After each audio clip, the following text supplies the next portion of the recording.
Bonjour, M. Leblanc. Bonjour, M. Bélanger.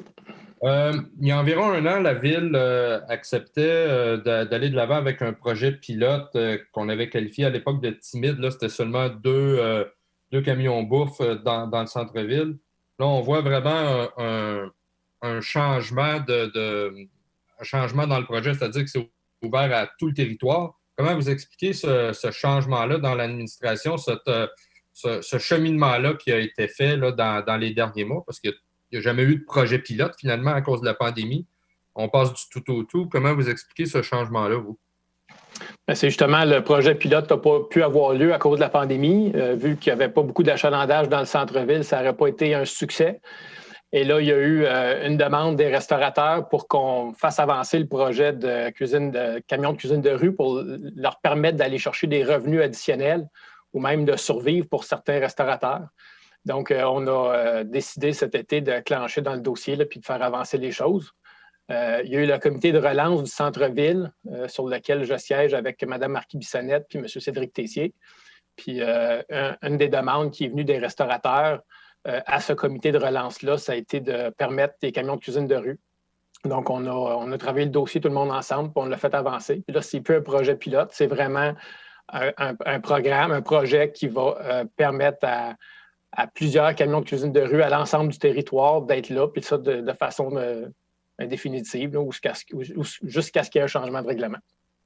Si je comprends bien, les critères du programme ne sont pas encore déterminés. À quoi il faudra faire attention pour s'assurer que ça fonctionne, s'assurer de ne pas vampiriser les restaurateurs qui paient déjà des taxes commerciales pour un commerce? Quels sont les critères importants à votre avis? Bien, il y a déjà eu, nous autres, on a vu le projet de règlement, on a consulté les élus, on a consulté les associations, on a consulté avec l'Association des restaurateurs de rue du Québec qui nous accompagne là-dedans avec une plateforme justement pour permettre de réserver des endroits qui vont être désignés par la Ville, qui ont été choisis par les associations de quartier. Donc oui, il y a un travail de terrain qui a été fait, un travail de consultation, puis le dossier avance très bien. Dernière question, avec ce que vous connaissez du dossier, cet été, on pourrait se retrouver avec combien de camions bouffe sur le territoire de la ville? Là, présentement, on est en train de prévoir les espaces, mais on ne sait pas qui va, combien de restaurateurs vont faire l'investissement d'un camion de cuisine de rue. Parce que c'est quand même dispendieux, là. Il y en a qui sont déjà en train de le faire parce qu'on a des critères aussi, des critères de recyclage, des critères d'empêcher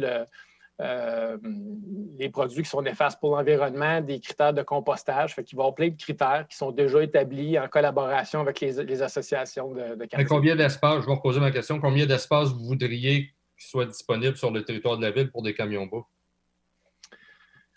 De mémoire, les services ont pensé, là, sans donner de chiffres, là, entre 20 et 30 espaces au travers du territoire. Puis il faut rappeler que présentement, les camions de cuisine de rue sont permis quand il y a des festivals. Donc ça ne rejoint pas là, où est-ce qu'il y a des festivals ou des événements corporatifs. C'est vraiment où est-ce que ça occupe un emplacement sur la rue où est-ce qu'il y aurait habituellement un parcomètre.